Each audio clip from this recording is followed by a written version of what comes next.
lifting up Jesus, opening his word from Australia, Denmark, Israel, Japan, New Zealand, Northern Ireland, Republic of Ireland, Singapore, South Africa, United Kingdom, Thailand, the Philippines, United States, and throughout the world. You're watching Moriel TV. Hi, this is Tim with Moriel Radio and Moriel TV, here live in California with James Jacob Prasch. And Jacob, this is this week's prophecy update. Saturday, June 3rd, so it is. Let's review this week in prophecy. As is frequently the case, we are focusing on events in both the Middle East and in Europe. I was again reading not long ago, when I was in Israel, in fact, a few weeks ago, I was reading Irenaeus, Irenaeus being the last historical link we had directly with the teaching of the apostles. According to Hegesippus and Papias, Irenaeus got his doctrine via Polycarp from the apostle John. Last historical link we know of, and Irenaeus is important in many areas, and in many ways he's important. But one of the things he said was,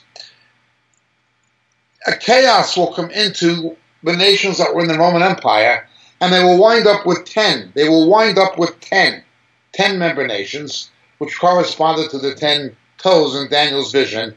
And when that happens, the stage is being set, or has been set, for Antichrist. Now this is quite interesting. Events in Europe this week continue along the same line. There is an increasing alienation between the United States within NATO and Europe. Mrs. Merkel and Mr. Macron, her basically lapdog now elected in France, want to pursue the same policies of allowing immigration into Europe that's going to lead not only to the social upheaval it already has, but will eventually result in a conflict. Now, when you consider the Islamic attacks that have taken place in Munich and in the south of France and in Paris, both with Charlie Hebdo and the theater attacks, why would they be doing something so obviously suicidal? Now, they're not the only ones who are so suicidal. The liberal judges in the American court system are doing the same, insisting you have to allow people in whom you can't vet in the name of some kind of human rights or anti-Islamic discrimination, putting the rest of us at risk. Now, unfortunately, if a terrorist attack happens, these people responsible for it, these judges won't be the victims. More than likely, other people will. As I've said, in my opinion, these judges needed to be impeached and removed from the bench and disbarred. But in Europe, it's different. There, it's not the courts. It's the political leadership who are doing this thing. They continually befriend Islam. Despite what's happening, trying to placate or pander to something that cannot be satiated.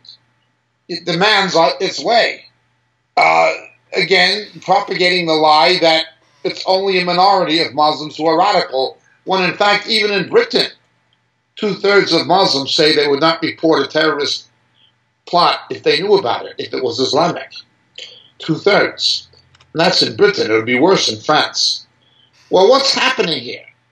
Today, by withdrawing from the Paris Climate Accords, Mr. Trump further alienated Europe. He's wanting to talk about the Islamic threat, about the rise of Iran, and issues concerning the security of the Balkans and of the Baltic states. They want to talk about climate change. Unless it is a deliberate stupidity, it's a moronic position to hold at a time when these things are happening. Russia is disintegrating economically again because of the low oil prices. It never diversified its economy when oil prices were high. So it is saber-rattling. It is doing what the old Soviet Union did. A small Salvation Army soup kitchen in Moscow fills with hungry people. More than 20 million Russians are living below the poverty line since last year, as the economy shrank and prices for clothing and food went up. But authorities in Moscow say alcoholism, not poverty, is the main reason Russians here are homeless. Люди, у которых даже самый The people with the lowest incomes get social payouts from the state up to the minimum subsistence rate. That is why any Russian citizen is safeguarded from homelessness, and the low level of income cannot be a reason for losing their residence. But many are also migrant laborers unable to find work.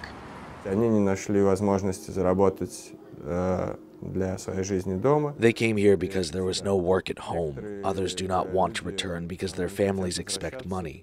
They are ashamed to come home empty-handed.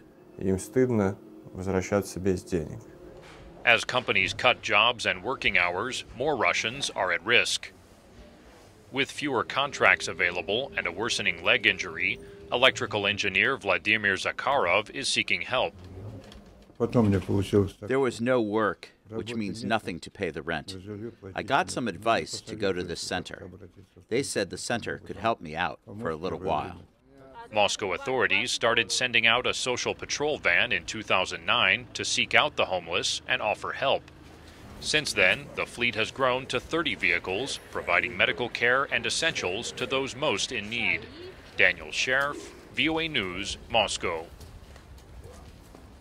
When it happened the last time, countries like France, in a cowardly manner, were able to hide on back of the NATO shield provided by the United States and Great Britain.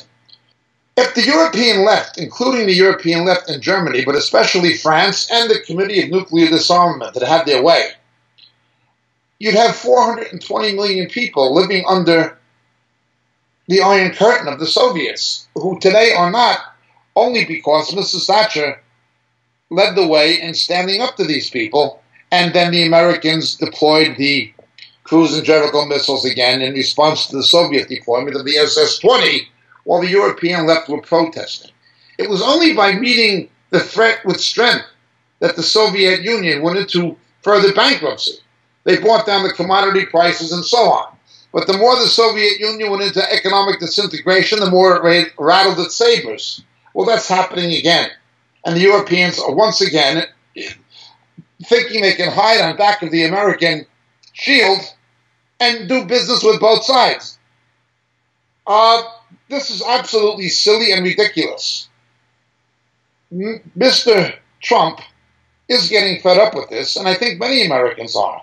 Why should we be spending more money on European defense than they are? Now, the countries in Eastern Europe who were under the Soviets, like Bulgaria and Latvia and Lithuania, they don't see it that way. Poland doesn't see it that way. They understand the threat of Mr. Putin. It's basically the Western Europeans, and including nations that have a history of endemic cowardice. Remember, at Dunkirk, when the British stood at Dunkirk, the French had 66 fully armed divisions and refused to fight for their own country. This has been the tradition of France since the time of Verdun. They refused to defend their own country, expecting other people to do it. Well, this will come to a crisis at some point. Now, the Paris Accords were completely illegal. It's what Barack Obama did in Iran. The Senate must approve a treaty. Mr. Obama made a treaty without senatorial approval in Iran in an act of what many people consider to be treason. Iran is a good example of the gap, I think, between some of the rhetoric in this town, not unique to the president-elect, and the reality. I think there was a really robust debate about the merits of the Iran deal before it was completed. And I actually was pretty proud of how our democracy processed that. It was a serious debate. I think people of goodwill were on both sides of the issue. Ultimately, we were able to persuade members of Congress and the public, at least enough of them, to support it. At the time, the main argument against it was Iran wouldn't abide by the deal, that they would cheat. We now have over a year of evidence that they have abided by the agreement. That's not just my opinion. It's not just people in my administration. That's the opinion of Israeli military and intelligence officers who are part of a government that vehemently opposed the deal. So my suspicion is that when the president-elect comes in and he's consulting with his Republican colleagues on the Hill, that they will look at the facts. Because to unravel a deal that's working and preventing Iran from pursuing a nuclear weapon would be hard to explain, particularly if the alternative were to have them freed from any obligations and go ahead and pursue a weapon. And keep in mind, this is not just an international agreement between us and the Iranians. This is between the P5+1, other countries, some of our closest allies. And for us to pull out would then require us to start sanctioning those other countries in Europe or China or Russia that were still abiding by the deal, because from their perspective, Iran had done what it was supposed to do. So it becomes more difficult, I think, to undo something that's working than undo something that isn't working. When you're not responsible for it, I think you can call it a terrible deal. When you are responsible for the deal and preventing Iran from getting a nuclear weapon, you're more likely to look at the facts. That is going to be true in other circumstances. For example, the Paris Agreement. Obviously, there's been a lot of talk about the possibility of undoing this international agreement. Now, you've got 200 countries that have signed up for this thing. And the good news is that what we've been able to show over the last 5, 6, 8 years is that it's possible to grow the economy really fast and possible to bring down carbon emissions as well. It's not just a bunch of rules that we've set up.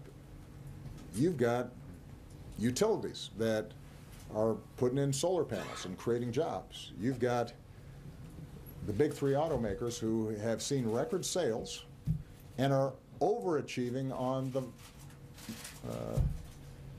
fuel efficiency standards that we set. Turns out that people like not having to fill up as often and save money at the pump, even if it's good for the environment.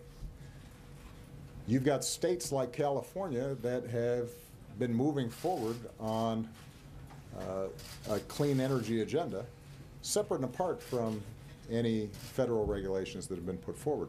In fact, 40% of the country already lives under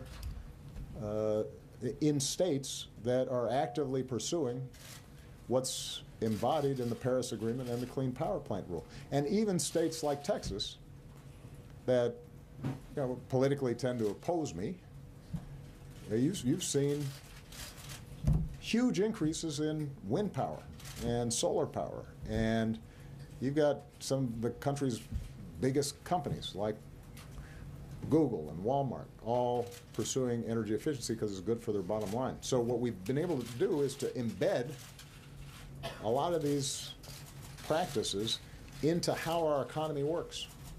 And it's made our economy more efficient. It's helped the bottom line of folks, and it's cleaned up the environment. What the Paris Agreement now does is say to China and India and other countries that are potentially polluting, come on board. Let's work together so you guys do the same thing. And the biggest threat when it comes to climate change and pollution isn't going to come from us because we only have 300 million people. It's going to come from China with over 1 billion people and India with over 1 billion people. And if they are pursuing the same kinds of strategies that we did before we became more aware of the environment, then our kids will be choked off. And so again, do I think that this new administration will make some changes? Absolutely. But these international agreements, the tradition has been that you carry them forward across administrations. particularly if, once you actually examine them, it turns out that they're doing good for us and binding other countries into behavior that will help us. Releasing $150 billion into the hands of Iranian funders of terrorists by unfreezing their funds without condition, allowing them to continue to make nuclear weapons because there's no verifiable inspection process. And nothing on the table about the missiles, the delivery systems for those weapons. This was a sellout of America, of the moderate Gulf states, of Israel, and of the West generally by the Obama administration in a completely illegal, unconstitutional treaty. Well, the Paris Climate Accords were the same. They were never Senate approved. It was something completely illegal that Barack Obama tried to force by decree. It was completely illegal. Again, it was another reason that terrible man should have been impeached, a president who did nothing but harm to America. Well, let's understand this even further. It was not anything that was going to change climate at all. Moreover, the real polluters now, China and countries like India, weren't going to have to do anything until they reached the level where it would be not detrimental to their economy to do it, but America particularly was expected to pay a price. On this episode of China Uncensored, 20 signs China's pollution has reached apocalyptic levels. Hi, welcome to China Uncensored. I'm your host, Chris Chappell. You know, my mom always told me, look on the bright side. Every cloud has a silver lining. And well, in China, there are plenty of clouds. And so here's the silver lining. For those of you who believe in global warming, China is preventing it. A team at NASA's Jet Propulsion Laboratory and the California Institute of Technology has discovered that aerosols, or airborne particles, emitted from pollution in China is, and I believe this is the technical term, screwing with the polar jet stream. Basically, that means storms are getting worse. So that winter storm Juno that just wreaked havoc in the U.S., we may have China in part to thank for that. Now, some believe that by releasing more aerosols into the atmosphere, we can better block out the sun, dropping temperatures and eliminating the need for face bikinis to protect women from skin-darkening sunshine. But you know what? Forget NASA. It's not like they're rocket scientists or anything. The Western propaganda media are just trying to scare you into thinking pollution is bad. In China, pollution really isn't a big deal. According to China's Ministry of Environmental Protection, 9 out of every 10 cities have such a robust, developed economy that they fail the country's pollution test. But what does that actually look like? Well, here are 20 signs China's pollution has reached apocalyptic levels. According to the World Bank, 20 of the world's most polluted cities are in China. China is the world's largest polluter. A quarter of the world's CO2 comes from China. China burns almost as much coal as the rest of the world combined. During the November 2010 airpocalypse in Beijing, the pollution was literally off the charts. It exceeded the U.S. Embassy's highest pollution rating and accidentally triggered what some programmer had written in as crazy bad. It was a joke that could, never actually happen. Chinese scientists say the air pollution in some places has been so bad, its effect is like a nuclear winter that affects plants' ability to grow. This is ridiculous. A boy in a pink apron? Come on. China is home to 459 cancer villages, according to Chinese media, academics, and NGO estimates. According to the Chinese government, by 2030, China will have used up all of its water. Yep. China will run out of water in 15 years. In the 1950s, there were 50,000 significant rivers. Now, less than half of them are left. 1/3 of all native fish species in the Yellow River are extinct, according to a 2007 announcement by Chinese officials. Half of all China's lakes and reservoirs are polluted beyond what's safe for human consumption. This is what's left of the Lijiang River, a UNESCO-approved scenic spot in Guangxi. Algae blooms like this one can lead to dead zones. patches of water where literally nothing can survive. Across China, 90% of the groundwater is contaminated, according to the Asia Water Project. In Shanghai, only 3% of water is safe for drinking, according to a 2013 Shanghai water census. And over half the water is deemed so polluted it can't be used for anything. Not industrial use, not even in a fountain. Remember the 2010 BP Deepwater Horizon oil spill in the Gulf of Mexico? This one in Dalian was 4 times the size. According to the World Bank, every year, 250,000 Chinese people die prematurely because of pollution. China tried to block the release of that report because of concerns it would cause social unrest. Party mouthpiece CCTV ran a story with 5 reasons why this pollution turns out to be a great thing, including its ability to unite the Chinese people. Wow! No wonder China's wealthy are trying to get out of the country. Detriment to our own industry, when we weren't doing the most damage, but China was allowed to continue. This is the deal Obama made.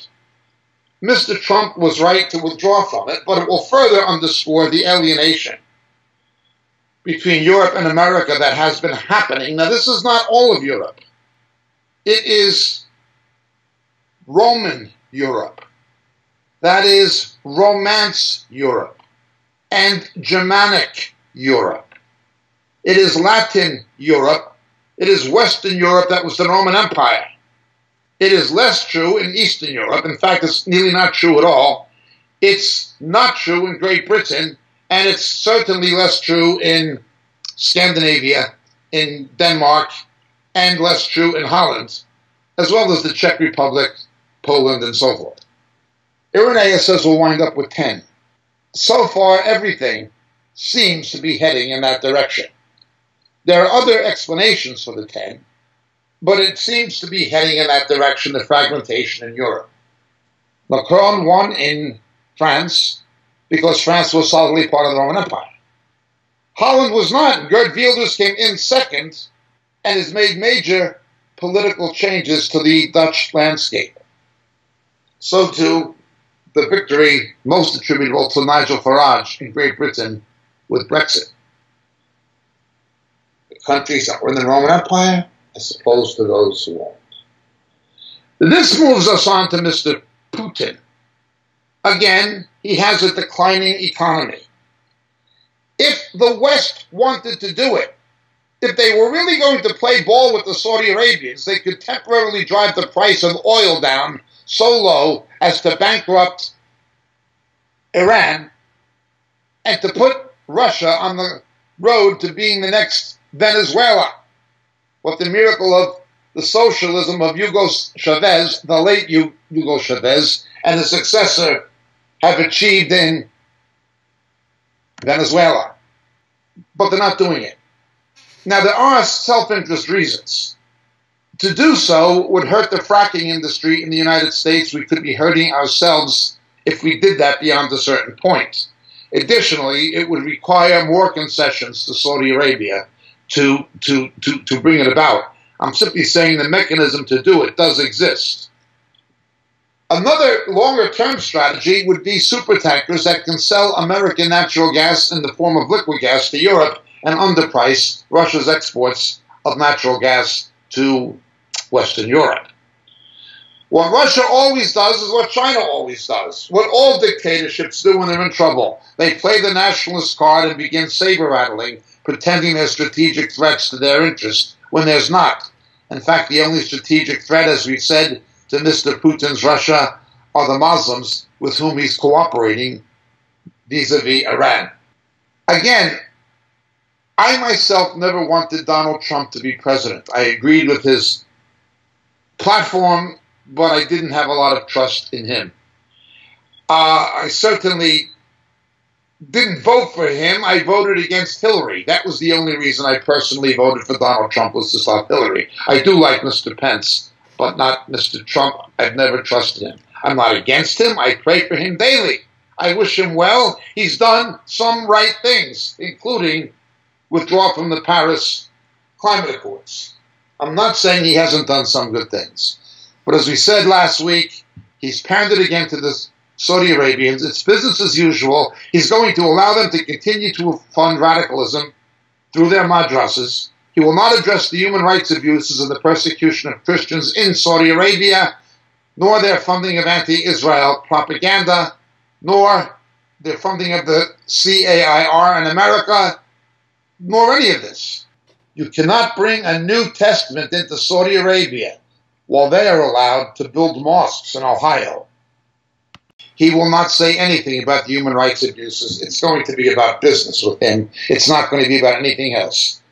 He broke his word to Israel. While he came into the White House as a non-politician, he's quickly learned to be one, say one thing and do another. He's not moved the embassy. God would have blessed his administration had he done so. Another error he's making, though, is Russia. If we are heading towards a Gog and Magog scenario, other than the one at the end of the book of Revelation, at the close of the millennium, if there's another one before that, described in Ezekiel 38 and 39, as many people believe, Russia has to be given careful consideration. Mr. Putin is laughing at this special prosecutor. This week, Mr. Trump released 2 diplomatic properties that were taken back from the Soviets in Maryland and New York that were certainly being used for espionage purposes. Why is he pandering to Putin like this? All he's doing is giving his opponents ammunition.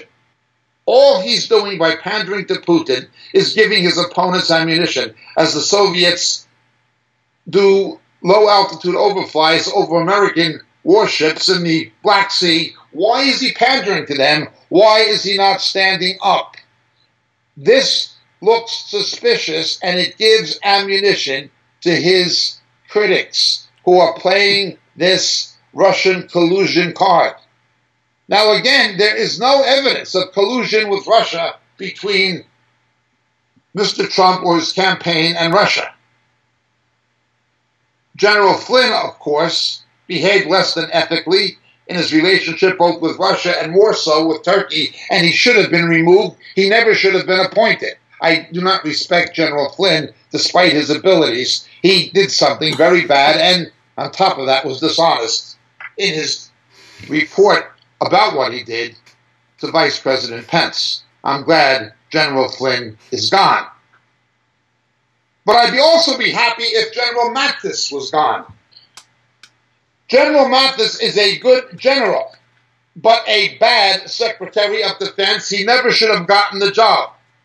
He has bought into this lie that a 2-state solution in Israel would solve the problem, and the problem is not anything other than Israel has not allowed a second Palestinian state. Settlers in here, if we draw the border to include them, either it ceases to be a Jewish state, or you say the Arabs don't get to vote. Apartheid. That didn't work too well the last time I saw that practiced in a country. He's bought into this lie. Again, strategically a good general. But in a democracy, the defense establishment and military, the war machine, has to be controlled by civilians. As a civilian administrator of the Pentagon, he's not a good man. He's not a man in the right position. He was fine when he was wearing a uniform, period. He's bought into this. We put this on the back of Mr. Trump's failed promise to move the embassy and his business as usual concordat with the Saudis, who are essentially funding things that cause terror. Again, Mr. Trump cannot be trusted or respected any more than any other inhabitant of the Oval Office that we've had in many generations. Should we pray for him? Yes. Am I glad Hillary didn't get elected? Yes. Did I vote for him? Reluctantly, yes. Personally. Not that I'm aligning my Christian views with any political ideology or party. I am not. But this past week, the Palestinian Authority, to whom he has pandered, also resumed business as usual. They still continue to celebrate suicide bombers, still continuing to financially remunerate the families of suicide bombers, celebrate murderers as heroes. Again, the Trump's State Department says and does nothing. Again, also, Mr. Trump's Secretary of State was a man with no diplomatic background. He was recruited from the oil industry, who have a vested interest in getting in bed with the Saudi Arabians. Is he as bad as Bush? No. Is he as bad as Obama? No. Is he as bad as Clinton? No. But is he what he pretended to be? No. Pray for him? Yes. Trust him? No. I've said this from the beginning. He's a man who is not to be trusted. He is a man who is to be prayed for. I agree with his platform. But what he says, or what he said in his platform, and what he does are two different things. In the Middle East, it's business as usual with the Saudis after his visit, and the Palestinian Authority, it's business as usual. Now again, he didn't mention the Palestinian state's creation, but certainly his adjutant did, Mr. Mattis, General Mattis, the Secretary of Defense, leans that direction. And this pandering to Putin and to Russia only gives ammunition to his detractors. Again, when we look at these things in the broader context of a potential Gog and Magog scenario taking place, it all begins to add up. The alienation from Europe, the rise of Russia, and the events in the Middle East. Finally, we have North Korea. What's important about North Korea has been its collusion both with Syria in the past, which the Israelis interrupted with their Operation Orchard.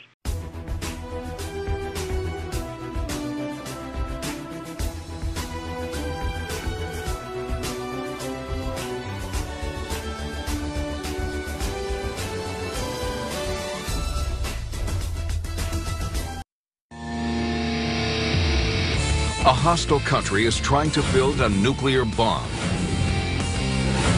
Behind the plot is a mastermind focused on the destruction of Israel. General Mohammed Sleiman hated Israelis, hated the state of Israel. It will take 3 elite black ops units to deal with this menace.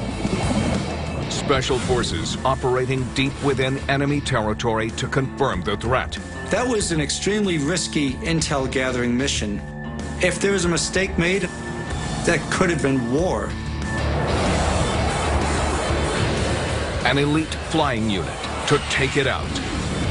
They destroyed their target, they exited, they lost nothing.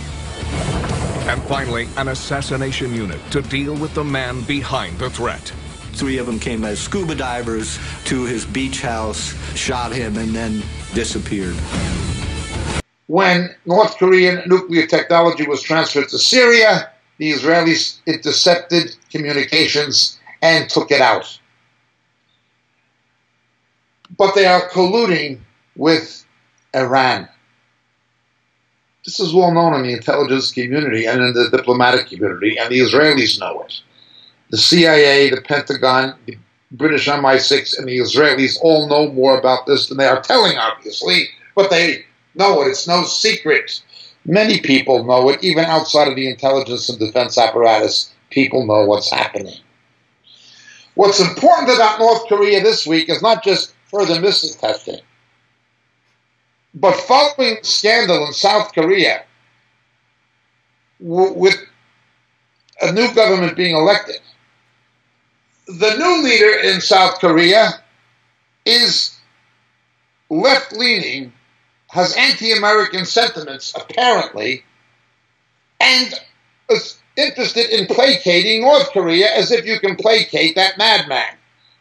Repeated efforts to placate him, including the incompetent, almost idiocy of Jimmy Carter, have shown the man cannot be placated or trusted to keep any agreement he makes. Nonetheless, we have a new leader in South Korea who objected to further deployment of American interceptor missiles on South Korean soil. He said he didn't know, or she didn't know. They didn't know, and they don't want these things deployed. Well, some people in America are beginning to say, let's take our 28,500 troops out and let South Korea defend itself. We'll stick with Japan and look after our own interests. The primary reason the United States is not able to easily take out North Korea is this. Above the DMZ, above Panmunjom, there are subterranean bunkers that can facilitate rapid deployment of medium to long-range artillery that both Incheon Airport, and Seoul, Korea are in easy range of. The damage that would be done to South Korea and its capital would be formidable. At least there's a very high risk of it. So North Korea, as long as it has that advantage, thanks to Harry Truman, can continue its belligerence, its threatening, its recklessness. We've seen a history of incredible weakness displayed towards North Korea since the time of Harry Truman and the humiliation America suffered at the hands of Richard Nixon and Henry Kissinger with the Pueblo affair. It was an absolute disgrace. This all goes back to when Truman fired MacArthur and said there is an excuse or a substitute for victory, when MacArthur said there is none.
A meeting of the Republican leaders of the House and Senate was held this morning. At that conference, it was agreed, first, that the whole question of the conduct of foreign and military policy be investigated by the Congress in the light of the latest tragic developments. Second, that the Congress should have the complete views of General MacArthur, and he should be invited to return forthwith for that purpose. In addition, the question of possible impeachments was discussed.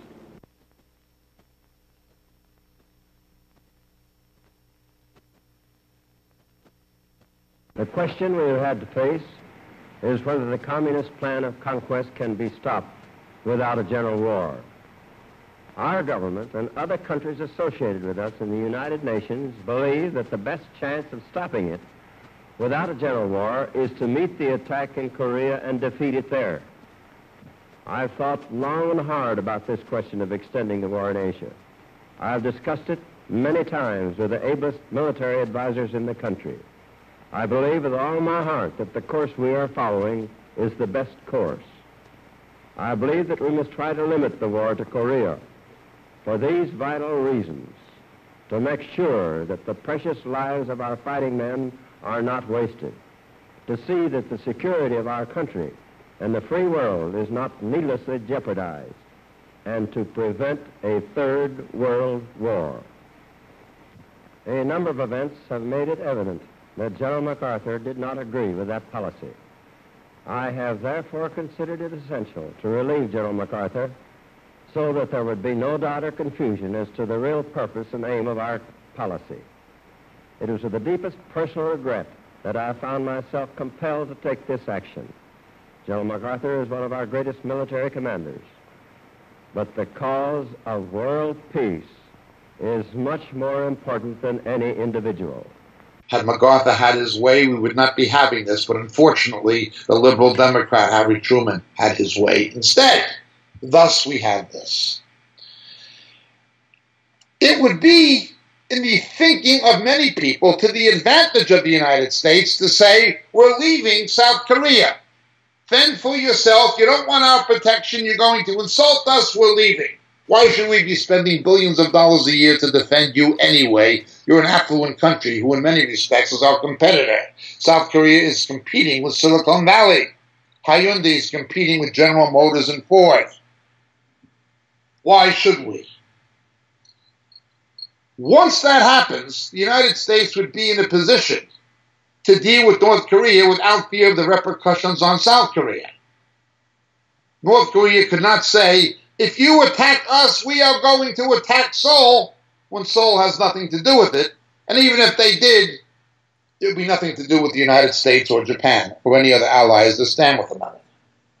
The point being, in the past, the North Korean threat has been primarily towards Japan and South Korea. Now, with their attempted development of ICBMs, the North Korean threat is towards the United States and towards Israel, given their collusion with Iran in developing these nuclear weapons and the delivery systems of these missiles. It affects the strategic security of both the United States and of Israel, and potentially of the Gulf states. Quite interesting what's happening in Korea. In today's world, we can no longer say it's thousands and thousands of miles away from the Middle East. It doesn't affect prophecy. It does. So we're seeing what is happening in Europe. We're seeing what's happening in Russia. We're seeing what's happening in Washington, and we're seeing what's happening in the Far East in Korea. All of these things, even if they on the surface seem to be remote or detached from end-time prophecy, when we read the book of Daniel particularly, none of them are. None of them are at all. The constellation of world events, no matter where they originate, be it Africa, be it the Far East, be it North America, all have implications for the Middle East and Europe. All have implications for those nations and regions that the prophet Daniel spoke of coming into central play and focus before the return of Christ. That has been This Week in Prophecy. My name is Jacob Prasch, speaking to you today from Southern California. God bless and thank you for listening. Blessings, dear friends. Greetings in Jesus. This is your friend Jacob Prasch speaking to you at the moment from the UK. You know, so many of the questions we get in our Roku broadcast and on our Vimeo clips and on YouTube deal with subjects that we deal with much more extensively in our books. We can't, for the sake of brevity, go into the kind of depth in a TV broadcast we can actually go into in a book. But so many of the questions come from material that are expounded in the books on a much more broader scale that it's almost frustrating sometimes that we can't spend hours and hours answering the questions that are given to us. Obviously, practicality dictates that's not a possibility. The books are there. They're available. They're available in print through the Moriel catalog on the Moriel website, moriel.org. But in this day of Kindle and electronic books, they're also available through Amazon, and they're available through Kindle. The three books that would be the most referred to in the questions we receive are the three latest books. The first being The Dilemma of Laodicea. The Dilemma of Laodicea. It's an exposition of the seven churches in Revelation, culminating with the final two churches, Philadelphia and Laodicea particularly, setting the stage for the return of Jesus. The Dilemma of Laodicea would be the first. The second would be Shadows of the Beast. Shadows of the Beast. How the coming Antichrist, how his identity will be revealed to the faithful church. The rapture will not happen. Will not happen, absolutely not happen, until the faithful church knows who the ultimate beast of Revelation is. That is the Antichrist and also the false prophet. How the identity of the coming Antichrist will be revealed to the faithful church. Shadows of the Beast, the second book. And the final and latest one, Harpazo. Harpazo. What the scripture actually teaches about the rapture, the snatching away which takes place between the 6th and 7th seals in the book of Revelation. So these three books, The Dilemma of Laodicea, Shadows of the Beast, and Harpazo, all available on the Moriel catalog, all available through Amazon, and all easily available electronically by Kindle. Thank you so much, dear friends. God bless. May Jesus be with you.